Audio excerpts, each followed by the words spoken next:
fantástico na Champions League. Eu lembro bem quando saiu esse gol que tava todo mundo pirando, né, com o potencial do Oscar. E não era à toa, porque ele realmente teve um bom destaque. Ele ganhou algumas taças com o Chelsea lá, principalmente a Europa League e uma Premier League, né? Como um dos craques mesmo daquele time que tinha o Hazard e companhia. Mas o Oscar na Europa acabou virando um grande C, já que em 2016, quando ele tinha 25 anos, com muita lenha pra queimar ainda, inclusive numa temporada em que depois o Chelsea se consagra campeão da PL, e ele é considerado campeão, claro, mas na metade da temporada ele recebe uma oferta do que era um grande mercado do futebol naquela época, né? Um mercado que estava investindo muito, que era o mercado chinês. E ele não só vai pra lá, como vai pra ser um dos jogadores mais bem pagos do mundo no Shanghai SIPG, conquistando títulos por lá, mas, claro, bem longe dos holofotes, né? Acho que a maioria de nós não tinha muita ideia de como é que o Oscar tava, e sempre se especulava ali uma volta dele pro futebol brasileiro, inclusive algumas vezes com o Flamengo ele chegou a flertar, mas em 2025 ele volta para o São Paulo com status de craque, né? E já atuando muito bem, inclusive num clássico contra o Corinthians.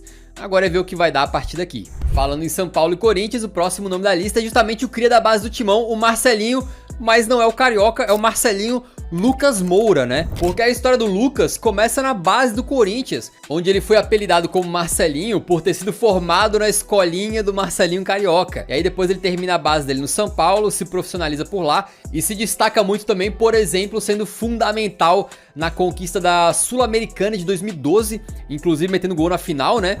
Uma final que curiosamente teve só o primeiro tempo. E aí quando ele vai pro Paris Saint-Germain, é como a maior transferência do futebol brasileiro na época. Tá, ele tinha potencial de craque, era comparado até ao Neymar em alguns momentos, né? Se discutia muito qual que era o limite pra ele, que tinha um potencial gigantesco, mas o Lucas nunca conseguiu deslanchar tanto. Ele teve uma carreira bonita na Europa, né? Inclusive, na França, ele levou a Ligue 1 em 5 oportunidades, mas virou reserva na sua última temporada e saiu em 2018 pro Tottenham.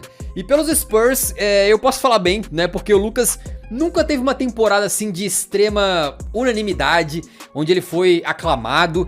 Ele alternava períodos ali em que começava jogando e muitos outros em que era reserva, principalmente por causa da inconstância dele. O Lucas, em alguns momentos, fazia jogadas de craques, mas em outros jogos ele meio que dava uma sumida, né?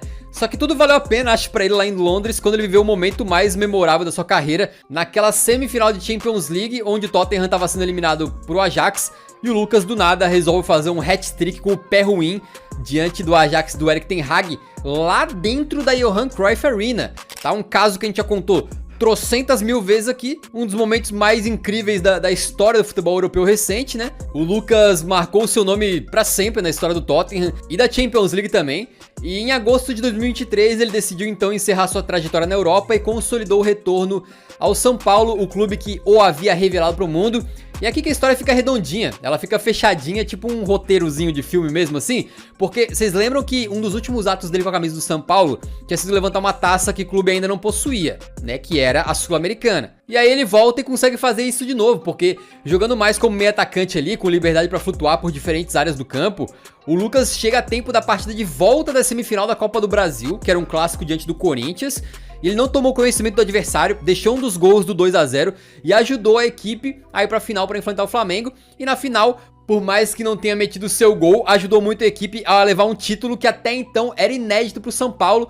Depois ele também vence a Supercopa e segue como um dos bons nomes do ataque tricolor aí aos 32 anos.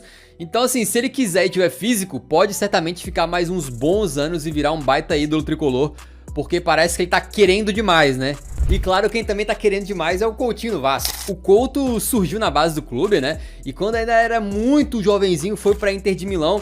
Lá acabou não tendo muitas chances e foi pro Espanhol por empréstimo. E tem muito jovem que acaba indo por empréstimo pra um lado e pro outro e desanda um pouquinho a carreira assim, né? Mas por Couto esse empréstimo foi perfeito, porque ele teve meia temporadinha onde o desempenho foi excelente. E logo depois aí o Liverpool cresce o olho pra cima dele. E lá pelos Reds o Coutinho simplesmente virou o pequeno mágico, tendo alguns dos melhores momentos da sua carreira e no auge sendo, acho que assim, todo mundo considerava ele um craque, né, quando ele tava no pico da sua carreira.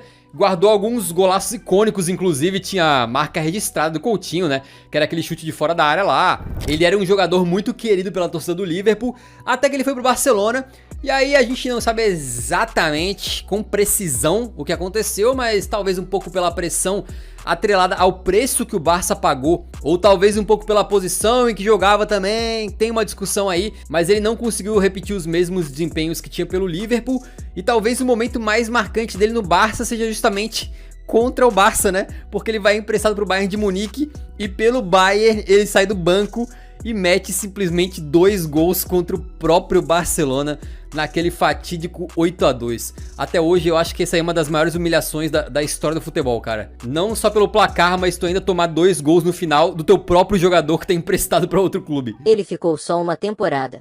Até que voltou pro Barcelona, mas acabou sofrendo com muita lesão no joelho. Aí depois do Couto vai pro Aston Villa do Steven Gerrard, que tinha jogado com o Coutinho e pediu ele lá, né? E ele até teve um bom começo, eu lembro nos primeiros jogos as pessoas falarem, pô, o Coutinho voltou, mas depois caiu de rendimento em meio a lesões ali, acabou se aventurando no Qatar, até ser anunciado de volta ao Vasco, quando a barreira virou baile. No Brasileirão teve algumas boas atuações, né, quando dominou a meiuca ali contra o Atlético Mineiro, também meteu gol aí num clássico contra o Flamengo, e segue no Gigante da Colina, em 2025 meteu alguns golzinhos no Carioca, mas certamente é um jogador que em seu momento de auge foi um dos melhores meias da Europa, e que acabou voltando pro Brasil e nesse caso no seu time de coração. Outro que voltou pro Brasil jogando uma barbaridade é o Hulk, e a gente falou dele e de outros brasileiros que voltaram pro Brasil em outro vídeo aqui do canal. Então se você sentiu falta de alguém nessa lista de hoje, clica nesse vídeo que tá aparecendo na tela, que provavelmente a gente contou a história desse cara nessa parte 1 aí, tranquilo?